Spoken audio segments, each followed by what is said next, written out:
Welcome dear friends, Laksha Campoint Chemistry Hub YouTube channel. In this particular session, we are going to discuss about how hydrogen bond affect the physical properties of the compounds. इस वाले lecture में अपन discuss करेंगे कि जो hydrogen bond है वो compounds की जो फिजिकल प्रॉपर्टीज है उसको किस टाइप से अफेक्ट करता है और उनका जो मॉलिक्यूल है उन पर किस टाइप से इफेक्ट होता है। तो यहाँ पर देखिए जो फर्स्ट स्टेटमेंट है, हेडिंग क्या है आज की, hydrogen bond has serious consequence on the physical properties. और इसमें सबसे पहले अपन डील करेंगे water molecule is liquid at room temperature whereas hydrogen sulfide is gas at room temperature, although hydrogen sulfide has greater molecular weight। पहला statement है, इसके अंदर क्या हो रहा है कि जो भी आपका वाटर मॉलिक्यूल है ये रूम टेम्परेचर पर कौन सी फिजिकल स्टेट में होता है, लिक्विड फिजिकल स्टेट में होता है। लेकिन जब आप बात करते हो हाइड्रोजन सल्फाइड की तो ये जो रूम टेम्परेचर है इस पर इसकी फिजिकल प्रॉपर्टी कैसी होती है, गैसियस नेचर का है। तो इसके पीछे लॉजिक क्या है, तो इसके पीछे लॉजिक ये है कि जो आपका वाटर मॉलिक्यूल है तो इस वाले वाटर मॉलिक्यूल में जो हाइड्रोजन है वो मोर इलेक्ट्रोनेगेटिव एलिमेंट ऑक्सीजन से क्या होता है, बॉन्डेड होता है। तो मीनिंग जो वाटर मॉलिक्यूल के अंदर क्या प्रेजेंट होता है, हाइड्रोजन बॉन्डिंग प्रेजेंट होती है। लेकिन जब अपन बात करते हैं हाइड्रोजन सल्फाइड की मीनिंग H2S की, तो ये अपन hydrogen bonded with sulphur, sulphur bonded with hydrogen. Hydrogen disulphide के अंदर या फिर हाइड्रोजन सल्फाइड में जो हाइड्रोजन एटम है वो सल्फर एटम से बॉन्डेड होता है। और इससे जो प्रीवियस लेक्चर था उसमें अपन ने डिस्कस किया था कि हाइड्रोजन बॉन्ड का फॉर्मेशन कब होगा, जब हाइड्रोजन एटम मोर electronegative element fluorine, oxygen otherwise nitrogen से बॉन्डेड है। तो इस वाले एग्जाम्पल में क्लियर हो गया कि वाटर मॉलिक्यूल में जो हाइड्रोजन है वो किससे बॉन्डेड रहता है, मोर इलेक्ट्रोनेगेटिव एलिमेंट ऑक्सीजन से बॉन्डेड रहता है। लेकिन बात करते हो आप हाइड्रोजन सल्फाइड की तो इस वाले केस में हाइड्रोजन किससे बॉन्डेड है, सल्फर से बॉन्डेड है।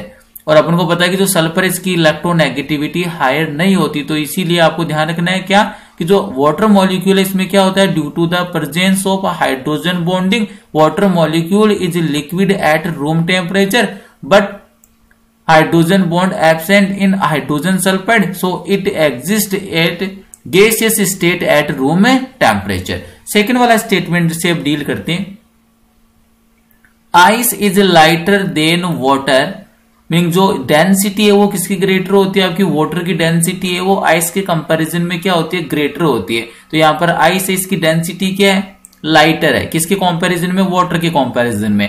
Although it is solid because in ice H2O molecules are extending their hydrogen bonds to full length and 6 water molecules produce a cage-like structure। जब भी आइस का फॉर्मेशन होता है तो आइस में क्या होता है, आपके हाइड्रोजन बॉन्ड है उनका क्या हो जाता है, एक्सटेंशन हो जाता है। और यहाँ पर आपको ये ध्यान रखना है आपके पास कितने वाटर मॉलिक्यूल वो स्ट्रक्चर का फॉर्मेशन करेंगे, 6 water molecule produce a cage like structure. और स्ट्रक्चर किस टाइप की बनेगी, cage like structure which is porous in nature. और जहां पर भी आपके 6 वाटर मॉलिक्यूल है कंबाइन होकर केज लाइक स्ट्रक्चर का फॉर्मेशन करेंगे, तो ये जो केज लाइक जो स्ट्रक्चर का फॉर्मेशन होगा इसका नेचर कैसा होगा, पोरस होगा, porous in nature leading to the smaller mass and large volume thus lowering in the density। जब भी आपके आइस का फॉर्मेशन होगा तो keep it in mind how many water molecules are combined and produce a cage like structure. Keep it in mind 6 water molecule produce a cage like structure and this cage like structure having porous in nature, so smaller mass and large volume. आपको easily पता है कि जो density है उसका क्या formula होता है, तो density equal to mass by volume. Density का क्या फॉर्मूला है, density equal to mass by volume. तो मीनिंग यहां पर क्या हो गया कि जो ये आपकी डेंसिटी है ये डायरेक्टली प्रोपोर्शनल होती है किसके, आपके मास के, और ये जो डेंसिटी है वो इनवर्सली प्रोपोर्शनल होती है आपके किसके, वॉल्यूम के।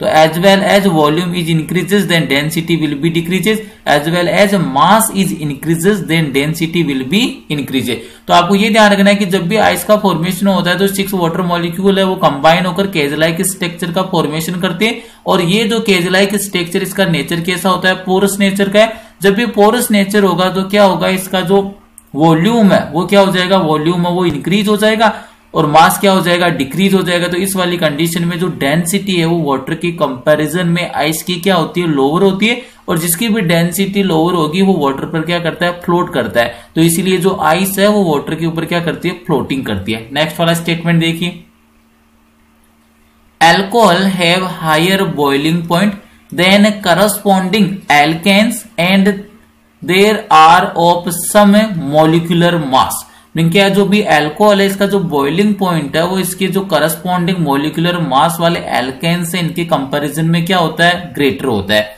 This can be explain by the intermolecular hydrogen bonding. और आप इसका एक्सप्लेनेशन किसके थ्रू करोगे, intermolecular hydrogen bonding existing among the alcohol molecules whereas ethers and hydrocarbons are not capable to have such strong intermolecular forces, thus they have lower boiling point।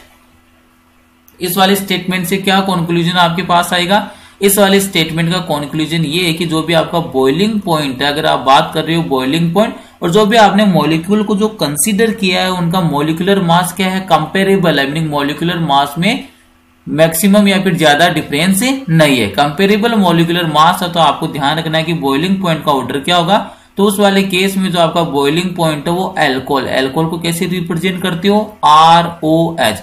तो meaning जो आपका alcohol है इसका boiling point है comparable molecular mass वाले ether के comparison में क्या होता है, ग्रेटर होता है, और ईथर के साथ साथ जो हाइड्रोकार्बन है इसके कंपैरिजन में भी क्या होता है, ग्रेटर होता है। तो आपको ये ध्यान रखना है कि जो ये बॉइलिंग पॉइंट का ऑर्डर आता है तो यहां पर आपको keep it in mind, the boiling point of alcohol is greater than ether and the boiling point of ether is greater than hydrocarbon. और हाइड्रोकार्बन में भी किससे डील करेंगे अपन, एल्केन से डील करेंगे। तो ये आपको ऑर्डर पता रखना है कि जो बॉइलिंग पॉइंट है उसका ऑर्डर क्या होता है, अल्कोहल का ग्रेटर है देन ईथर, और उसके बाद में नंबर किसका आएगा, हाइड्रोकार्बन में। और अल्कोहल का जो ये बॉइलिंग पॉइंट है ग्रेटर क्यों हो रहा है, इसके पीछे लॉजिक है, इसके पीछे आपके लॉजिक है इंटरमोलिकुलर हाइड्रोजन बॉन्डिंग। कौन सी हाइड्रोजन बॉन्डिंग है, इंटरमोलिकुलर हाइड्रोजन बॉन्डिंग। और अपन को पता है इंटरमोलिकुलर हाइड्रोजन बॉन्डिंग का मीनिंग क्या है, hydrogen bonding takes place more than one molecule. तो यहां पर अगर आप अल्कोहल के अंदर हाइड्रोजन बॉन्डिंग को कंसीडर करते हो तो देखो किस टाइप से हाइड्रोजन बॉन्ड का फॉर्मेशन होगा, ये मैंने मेंशन कर दिया आपके पास अल्कोहल का मॉलिक्यूल। अल्कोहल का मीनिंग क्या होता है, ROH। तो ये मैंने मेंशन कर दिया अल्कोहल। सेकंड वाला भी अल्कोहल मेंशन करना, तो ये लीजिए मैंने सेकंड वाला मेंशन कर दिया HOR। तो ये भी क्या हो गया आपका अल्कोहल हो गया। अल्कोहल कैसे रिप्रेजेंट करते हो, ROH, और यहां पर भी क्या हो गया, ROH। हाइड्रोजन बॉन्ड का फॉर्मेशन कब होगा, जब भी hydrogen to more electronegative element के मिड में लाई करता है तो हाइड्रोजन उस वाली कंडीशन में वन एक्स्ट्रा बॉन्ड का फॉर्मेशन करता है। तो देखिए यहां पर मोर इलेक्ट्रोनेगेटिव एलिमेंट ऑक्सीजन, और इधर भी मोर इलेक्ट्रोनेगेटिव एलिमेंट कौन है, ऑक्सीजन, और इन दोनों के मिड में लाई कौन कर रहा है, हाइड्रोजन। तो इस वाली कंडीशन में हाइड्रोजन वो क्या करेगा, एक्स्ट्रा बॉन्ड का फॉर्मेशन कर लेगा। और इसी एक्स्ट्रा बॉन्ड को अपन क्या बोलते हैं, हाइड्रोजन बॉन्ड बोलते हैं। इसी एक्स्ट्रा जो हाइड्रोजन ने बॉन्ड का फॉर्मेशन किया आप इसी को क्या बोलते हो, हाइड्रोजन बॉन्ड बोलते हो। और ये हाइड्रोजन बॉन्ड है कितने मॉलिक्यूल के मिड में फॉर्मेशन हो रहा है, तो यहाँ पर कितने मॉलिक्यूल है अल्कोहल के, मिनिमम 2 मॉलिक्यूल्स। तो यहाँ पर ये टाइप कौन सा हो जाएगा, इंटरमोलिकुलर हाइड्रोजन बॉन्डिंग। टाइप कौन सा हो जाएगा, इंटरमोलिकुलर हाइड्रोजन बॉन्डिंग। तो इसका रीजन आ गया, अल्कोहल के अंदर इंटरमोलिकुलर हाइड्रोजन बॉन्ड क्या होता है, प्रेजेंट होता है, और इसीलिए जो अल्कोहल का जो बॉइलिंग पॉइंट है कंपेरेबल मॉलिक्यूलर मास वाले ईथर और हाइड्रोकार्बन मीनिंग एल्केन से क्या होता है, ग्रेटर होता है। नेक्स्ट अपन डील करें, alcohol and water are miscible in any proportion due to formation of hydrogen bond. आप अल्कोहल को किसी भी रेशियो के अंदर किसी भी प्रोपोर्शन में वाटर के अंदर डिसोल्व कर दीजिए तो अल्कोहल और वाटर ये क्या होते हैं, इजीली मिसिबल हो जाते हैं, मीनिंग क्या होती है, सोल्यूबल होती है। और अल्कोहल का वाटर में सोल्यूबल होने के पीछे लॉजिक क्या है, due to the formation of hydrogen bond. कौन से बॉन्ड का फॉर्मेशन हो जाएगा, हाइड्रोजन बॉन्ड का फॉर्मेशन हो जाएगा। किस टाइप से अंडरस्टैंड करोगे इसको, तो ये देखिए अभी अपन देखते हैं अल्कोहल। तो अल्कोहल का क्या फॉर्मूला होता है, ROH। और आपने अब की बार अल्कोहल को किसमें डिसोल्व किया है, किसमें इसको मिक्स किया है आपने, वाटर मॉलिक्यूल में। और वाटर मॉलिक्यूल का फॉर्मूला क्या होता है, H2O। तो ये आपकी स्ट्रक्चर बना दी मैंने वाटर मॉलिक्यूल की। अब यहाँ पर देखिए 2 मोर इलेक्ट्रोनेगेटिव एलिमेंट ऑक्सीजन, मिड में कौन आया हाइड्रोजन, किसका फॉर्मेशन करेगा एक्स्ट्रा बॉन्ड का, और इसी एक्स्ट्रा बॉन्ड को क्या बोलते हो हाइड्रोजन बॉन्ड। और ये वाला हाइड्रोजन बॉन्ड का टाइप कौन सा है इंटरमोलिकुलर हाइड्रोजन बॉन्ड। टाइप कौन सा है इंटरमोलिकुलर हाइड्रोजन बॉन्डिंग। तो आपको ये पता चल गया कि जो भी अल्कोहल है अगर आप इसको किसी भी प्रोपोर्शन में वाटर में डिसोल्व करोगे तो ये इजीली क्या हो जाता है उसमें मिसिबल हो जाता है। और इसके पीछे लॉजिक क्या है, due to the presence of intermolecular hydrogen bond in between the alcohol and water molecule. Next देखिए, ammonia is excessively soluble in water whereas other gases are partially soluble. This is due to the tremendous capacity of ammonia molecule to generate 4 hydrogen bonds। ये important statement है। Meaning जो ammonia का nature कैसा होता है gaseous nature में, तो ammonia है वो वाटर के अंदर क्या होता है इजीली सोल्यूबल हो जाता है। लेकिन जब बात करते हो आप अदर गैसेज की, वो क्या होती है वाटर में पार्शियली सोल्यूबल है। और इसके पीछे लॉजिक क्या हो जाएगा, जो भी वाटर में इजीली डिसोल्व हो रहा है या सोल्यूबल हो रहा है तो कीप इट इन माइंड वो वाटर के साथ कौन से बॉन्ड का फॉर्मेशन कर रहा है हाइड्रोजन बॉन्ड का फॉर्मेशन कर रहा है। तो यहाँ पर क्या हो जाएगा कि जो अमोनिया है वो वाटर के साथ कितने हाइड्रोजन बॉन्ड का फॉर्मेशन करेगा 4 हाइड्रोजन बॉन्ड का फॉर्मेशन करेगा। तो अमोनिया है वो वाटर में क्या हो जाएगा इजीली सोल्यूबल हो जाएगा। तो यहाँ पर अपने एक एग्जाम्पल लेते हैं, यहाँ पर अमोनिया, तो अमोनिया कितने हाइड्रोजन बॉन्ड का फॉर्मेशन करेगा वाटर मॉलिक्यूल के साथ, तो यहाँ पर आपके हाइड्रोजन बॉन्ड का नंबर आएगा कितना 4। RNH तो इसको प्राइमरी एमीन बोलते हैं, कितने हाइड्रोजन बॉन्ड का फॉर्मेशन करेगा 3। R2NH इसको अपन सेकेंडरी एमीन बोलते हैं, कितने हाइड्रोजन बॉन्ड का फॉर्मेशन करेगा 2 का। तो आपको ये ध्यान रखना है कि जो अमोनिया है इसकी जो कैपेसिटी है हाइड्रोजन बॉन्ड के फॉर्मेशन करने की, कैसी कैपेसिटी होती है इसकी ट्रीमेंडस कैपेसिटी होती है। और अमोनिया वो कितने हाइड्रोजन बॉन्ड का फॉर्मेशन करेगा वाटर के साथ 4 हाइड्रोजन बॉन्ड का फॉर्मेशन करेगा। इसके अलावा जो भी अदर गैसेज है वो वाटर में क्या होती है पार्शली सोल्यूबल होती है। पार्शली सोल्यूबल का मीनिंग क्या है, क्योंकि वो वाटर के साथ हाइड्रोजन बॉन्ड का फॉर्मेशन नहीं करती है। नेक्स्ट स्टेटमेंट देखिए, solubility order of different amines and ammonia in water follows the order.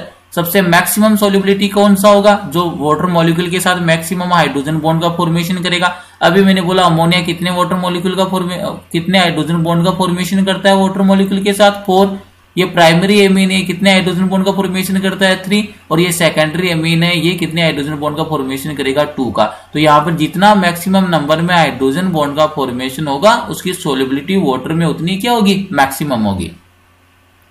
This can be explained by the capacity of these elements to form hydrogen bonds। और ये जो आप capacity है सोल्यूबल होने की, आप किसके बेस पर आप इसको इजीली एक्सप्लेन कर सकते हो कि वो हाइड्रोजन बॉन्ड का फॉर्मेशन कर रहा है या नहीं कर रहा है। नेक्स्ट देखिए, KHF2 exist whereas KHCl2, KHBr2 and KHI2 do not because KHF2 is constituted by 2 ions। अब यहाँ पर ये स्टेटमेंट भी आपके बड़ा इंपॉर्टेंट है, जो भी आपका नीट एग्जाम और IIT एग्जाम में आया हुआ प्रॉब्लम है ये वाला, कि जो KHF2 है ये वाला तो क्या करता है एग्जिस्ट करता है, लेकिन यहाँ पर फ्लोरीन की जगह आपके ब्रोमीन लगा दो, क्लोरीन लगा दो, आयोडीन लगा दो, इनका एग्जिस्टेंस नहीं है। और इसके पीछे लॉजिक क्या है कि ये जो आपका KHF2 है इसका फॉर्मेशन कितने आयन से होता है 2 कॉन्स्टिट्यूट आयन से होता है। और यहाँ पर अगर मैं इसको आयोनाइज करूंगा, अगर मैं बात करूं किसकी KHF2, अगर मैं इसको आयोनाइज करूंगा तो आयोनाइजेशन पर ये क्या प्रोवाइड करेगा पोटेशियम +1। पोटेशियम +1 क्यों आ रहा है, क्योंकि पोटेशियम कौन से ग्रुप से बिलोंग करता है फर्स्ट ग्रुप से। और रिमेनिंग पार्ट कौन सा हो जाएगा, रिमेनिंग पार्ट आपका HF2 नेगेटिव। तो ये कितने कॉन्स्टिट्यूएंट आयन से इसका फॉर्मेशन हुआ है 2 कॉन्स्टिट्यूएंट आयन है। एक तो पोटेशियम प्लस है जो कैटाइन है, सेकेंड वाला एनाइन कौन सा HF2 नेगेटिव है। अब यहाँ पर जो आपके HF2 नेगेटिव का फॉर्मेशन हुआ वो इस टाइप से, मीनिंग यहाँ पर कौन सा बॉन्ड प्रेजेंट होता है, यहाँ पर हाइड्रोजन बॉन्ड प्रेजेंट है। जबकि अपन बात करेंगे किसके बारे में HCl2, HBr2 और HI2, तो यहाँ पर हाइड्रोजन बॉन्ड का फॉर्मेशन ही नहीं होगा। क्यों नहीं होगा, क्योंकि हाइड्रोजन बॉन्ड के फॉर्मेशन के लिए आपको मोस्ट इलेक्ट्रोनेगेटिव एलिमेंट्स की रिक्वायरमेंट है। और वो मोस्ट इलेक्ट्रोनेगेटिव एलिमेंट्स कौन से होते हैं, फ्लोरीन, ऑक्सीजन और नाइट्रोजन। इसमें कौन सा आ रहा है फ्लोरीन, तो यहाँ पर तो क्या प्रेजेंट हो जाएगा आपका हाइड्रोजन बॉन्ड आ जाएगा, तो ये क्या कर जाएगा एग्जिस्ट कर जाएगा। लेकिन यहाँ पर हाइड्रोजन बॉन्ड का फॉर्मेशन नहीं है तो ये क्या करेगा आपके एग्जिस्ट नहीं करेगा। तो मीनिंग जहां पर भी हाइड्रोजन बॉन्ड का फॉर्मेशन हो जाएगा वो क्या कर जाएगा इजीली एग्जिस्ट कर जाएगा। तो यहाँ पर हाइड्रोजन बॉन्ड क्या है प्रेजेंट है और यहाँ पर आपका हाइड्रोजन बॉन्ड क्या होता है एब्सेंट होता है। तो यहाँ पर मैं मेंशन कर देता हूँ, यहाँ पर जो आपका एच बॉन्ड है अदरवाइज हाइड्रोजन बॉन्ड क्या होता है एब्सेंट है। तो जब भी हाइड्रोजन बॉन्ड एब्सेंट होगा तो ये वाला एग्जिस्ट नहीं करेगा। नेक्स्ट वाला देखिए KHF2 is a red orange coloured solid, meaning इसकी जो फिजिकल स्टेट कैसी होती है सॉलिड स्टेट में होता है और कलर कैसा होता है रेड ऑरेंज कलर का होता है। नेक्स्ट पॉइंट देखिए orthonitrophenol is steam volatile and less H2O soluble than its corresponding para isomer because in orthonitrophenol intramolecular hydrogen bond exists which reduce the capacity of the molecule to produce। ये देखिए orthonitrophenol is steam volatile and less water soluble than its corresponding para isomer because in orthonitrophenol intramolecular hydrogen bond exists which reduce the capacity of the molecule to produce intermolecular hydrogen bonds with other molecules like water. This brings intramolecular forces among two orthonitrophenol molecule resulting into high volatility। नहीं यहाँ पर आपको to compound का comparison करवाया, पहला तो orthonitrophenol है और सेकंड वाला कौन सा है पैरानाइट्रोफिनॉल है। और इसकी सोल्युबिलिटी की बात कर रहा है किसके अंदर वाटर के अंदर इसकी सोल्युबिलिटी से डील कर रहा है। तो वाटर में ये क्या होता है लेस सोल्यूबल होता है और इसका जो वॉलिटिलिटी है या बॉइलिंग पॉइंट क्या होता है लेस होता है। इसका रीजन समझते हैं अपन, रीजन क्या है इसका तो ध्यान से देखना। ये लीजिए अपन दोनों एग्जाम्पल जो इसने मेंशन किए उसको अपन कंसिडर करते हैं। पहला वाला तो कंपाउंड कौन सा बोला है ऑर्थोनाइट्रोफिनॉल, तो keep it in mind phenol का मीनिंग क्या है, फिनॉल का मीनिंग ये होता है जो भी आपकी बेंजीन रिंग है अगर इसके sp2 हाइब्रिडाइज्ड कार्बन एटम से OH ग्रुप अटैच होता है तो आप इसी को क्या बोलते हो फिनॉल बोलते हो। ये क्या हो गया फिनॉल। ऑर्थो का मीनिंग क्या होता है 1 2 पोजीशन, तो ये 1 नंबर हो गया। ये वाला कार्बन कौन सा होगा 2 नंबर और इस पर कौन सा ग्रुप अटैच किया है नाइट्रो ग्रुप, तो ये लीजिए मैंने यहाँ पर नाइट्रो ग्रुप अटैच कर दिया एंड डबल बॉन्ड O और यहाँ पर कोऑर्डिनेटेड बॉन्ड के थ्रू नाइट्रोजन ऑक्सीजन से कनेक्ट रहता है। ये कौन सा हो गया ऑर्थोनाइट्रोफिनॉल।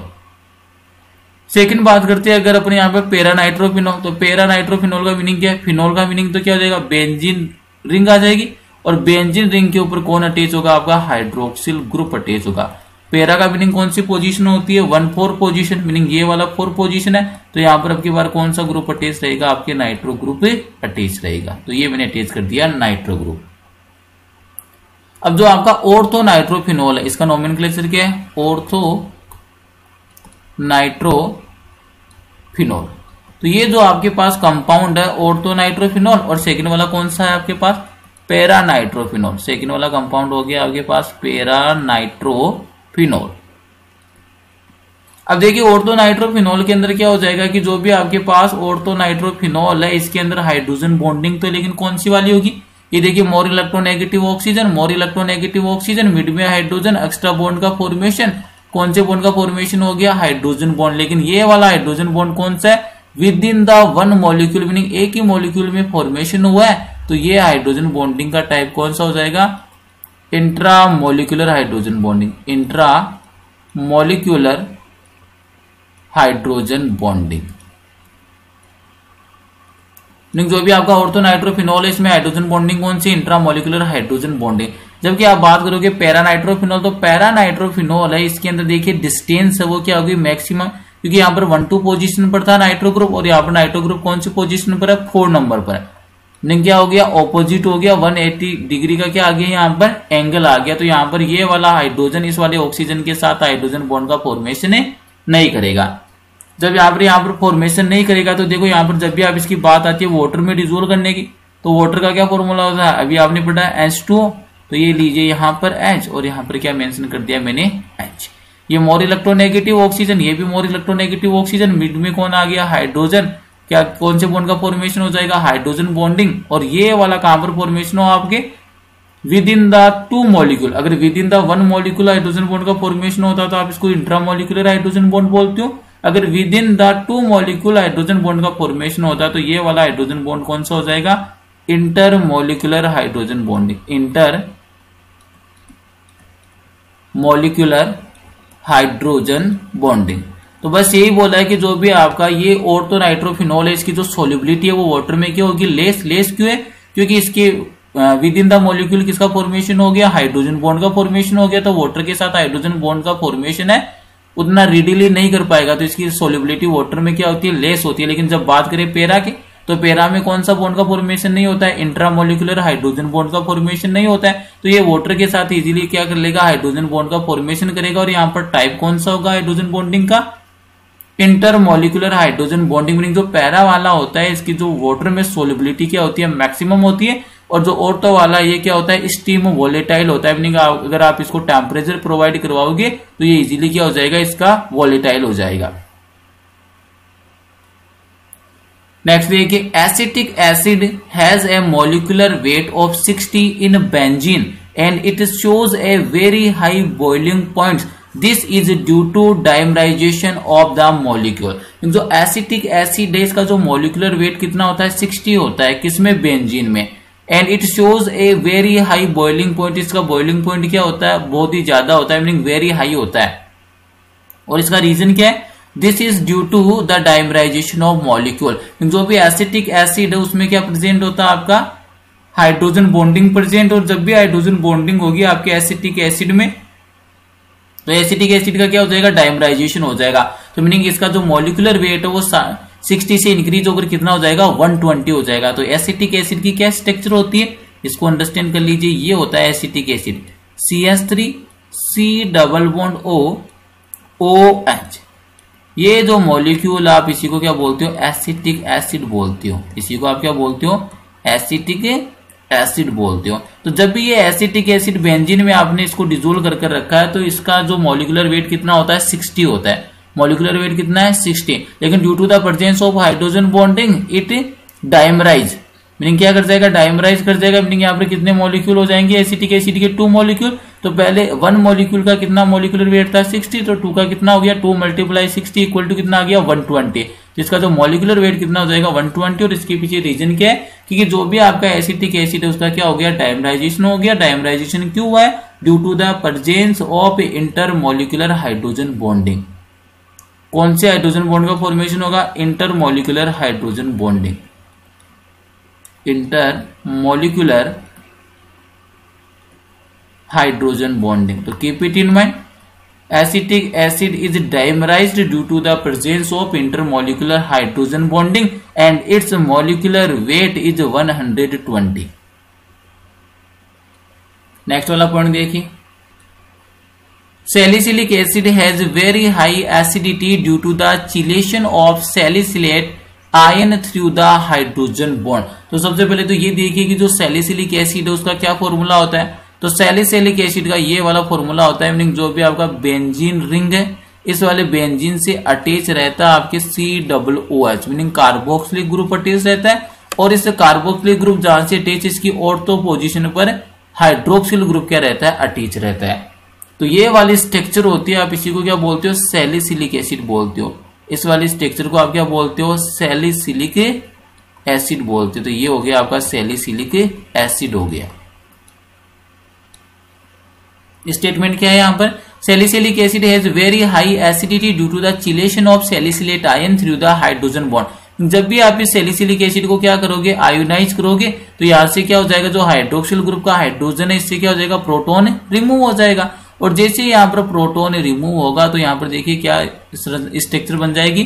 यहाँ पर ये मैंने क्या कर दिया, प्रोटॉन को रिमूव कर दिया। और यहाँ पर किस टाइप की स्ट्रक्चर आएगी, ये तो O नेगेटिव आ गया। और यहाँ पर कौन अटैच है, C double bond OOH।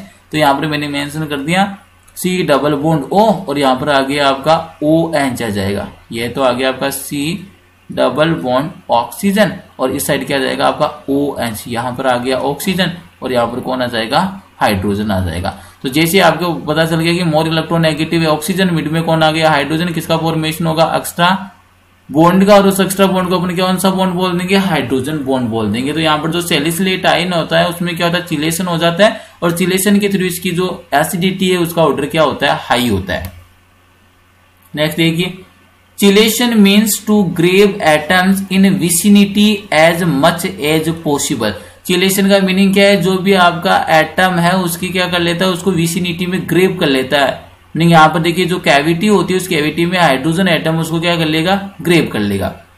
Next देखिए, malic acid has greater acidity than fumaric acid, this can also be explained by the chelation of anion which has a hydrogen bond in between the carboxylate anion and the unionized carboxylic acid. तो यहाँ पर आपको पहले तो ये understand करना है कि मैलिक एसिड क्या होता है। तो ये वाला मैलिक एसिड का फॉर्मूला होता है carbon double bond carbon COOH और इस साइड भी क्या आएगा आपका COOH।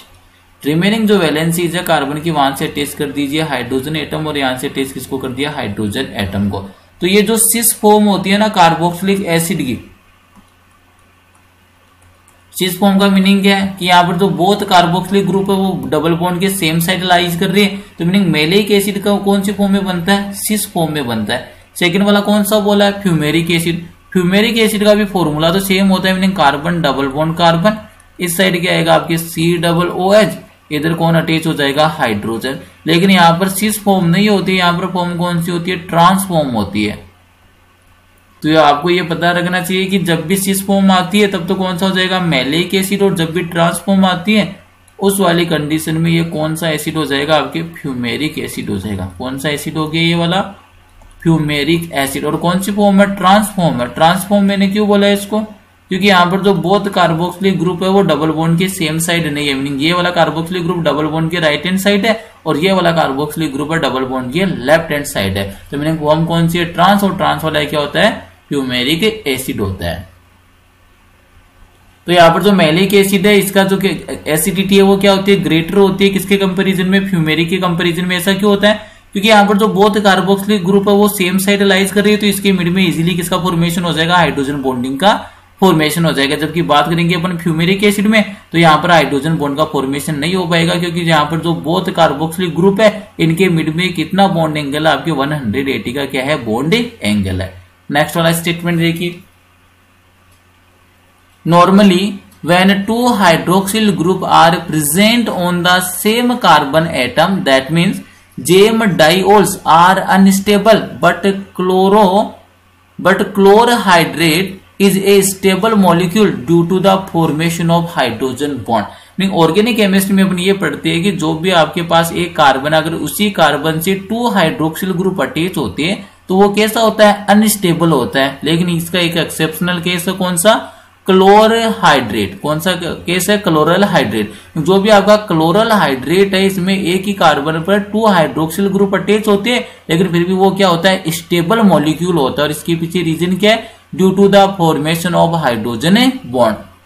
तो सबसे पहले तो इसका फॉर्मूला देखिए, जो ये क्लोरल हाइड्रेट है इसका फॉर्मूला क्या होता है, तो क्लोरल हाइड्रेट का फॉर्मूला ये होता है CL3CHOH ट्वाइस। तो ये फॉर्मूला होता है किसका, आपके क्लोरल हाइड्रेट का फॉर्मूला क्या है, Cl3CCHOH ट्वाइस। अब हाइड्रोजन बॉन्ड का फॉर्मेशन किस टाइप से होगा, तो यहाँ पर देखिए ये वाला कार्बन इसे कितने क्लोरीन अटैच है, 3 क्लोरीन। ये पहला क्लोरीन हो गया, ये सेकंड क्लोरीन, और ये वाला मैंने मेंशन कर दिया 3rd क्लोरीन। अब इस वाले कार्बन से आगे कौन अटैच है, कार्बन। तो ये सिंगल बॉन्ड अटैच किससे हो गया, ये वाला कार्बन से।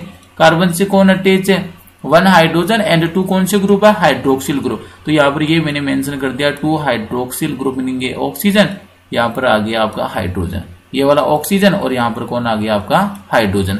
बात वहीं पर आ गई वापिस से, हाइड्रोजन मोर इलेक्ट्रोनेगेटिव एलिमेंट के मिड में लाई कर रहा है, तो कौन से बॉन्ड का फॉर्मेशन हो जाएगा, हाइड्रोजन बॉन्ड का क्या हो जाएगा, फॉर्मेशन हो जाएगा। तो यहाँ पर देखो एक ही कार्बन है और एक ही कार्बन पर कितने हाइड्रोक्सिल ग्रुप अटैच है, 2, लेकिन फिर भी क्या हो रहा है, स्टेबल। और स्टेबल होने के पीछे लॉजिक है, due to the formation of hydrogen bond. तो ये आपको एग्जांपल ध्यान रखना, जो क्लोरल हाइड्रेट है उसमें एक ही कार्बन पर 2 हाइड्रोक्सिल ग्रुप होने के बाद भी ये क्या होता है, स्टेबल होता है। और इसके पीछे रीजन क्या है, due to the formation of hydrogen bond. Formula क्या है, CCl3CHOH का ट्वाइस। लास्ट स्टेटमेंट देखिए इसका, इन द अबाउ कंपाउंड, और ये कंपाउंड का नोमेनक्लेचर क्या है, एसिटाइल एसीटोन। तो ये ग्रुप तो हो गया आपका एसिटाइल और इसको बोलते हैं अपन एसीटोन। तो कंपाउंड का टोटल नोमेनक्लेचर क्या हो जाएगा, acetyl acetone. Enol form is stable because of the intramolecular hydrogen bond. Enol form का मीनिंग क्या है, ये जो मैंने कंपाउंड की स्ट्रक्चर ड्रॉ कर रखी है कौन सी फॉर्म है, इनोल फॉर्म है। तो इसका जो स्टेबिलिटी क्या होती है, ग्रेटर होती है। और स्टेबिलिटी ग्रेटर होने के पीछे लॉजिक है, due to the presence of intramolecular hydrogen bonding. Intramolecular का मीनिंग क्या है, within the one molecule hydrogen bonding takes place. तो ये वाले जो आपकी कौन सी फॉर्म होती है, इनोल फॉर्म होती है। और ये क्या होती है आपकी, इजिली स्टेबलाइज होती है through the intramolecular hydrogen bonding. तो आज का ये लेक्चर यहीं पर फिनिश होता है। इस वाले लेक्चर में अपन ने डिस्कस किया है कि जो हाइड्रोजन बॉन्डिंग है वो कंपाउंड के फिजिकल प्रॉपर्टीज को किस टाइप से अफेक्ट करता है। Do not forget like and subscribe this channel, and do not forget share this channel with your classmate and friends. Thank you.